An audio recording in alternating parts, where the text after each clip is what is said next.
Ngorongoro Conservation Area Authority has terrestrial birds and aquatic birds. They have distinct adaptations and lifestyles that allow them to thrive in different areas of Ngorongoro. Ngorongoro Crater, for instance, terrestrial birds are all over the crater rim, the crater floor, the forest and to the grasslands.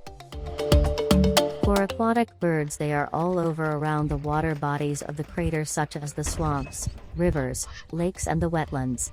They have various adaptations for swimming, diving, and obtaining food from water. Visit Ngorongoro for bird watching, as it has some pretty compelling benefits for your health. By listening, the sounds of birds helps you to recover from stress and restore mental focus.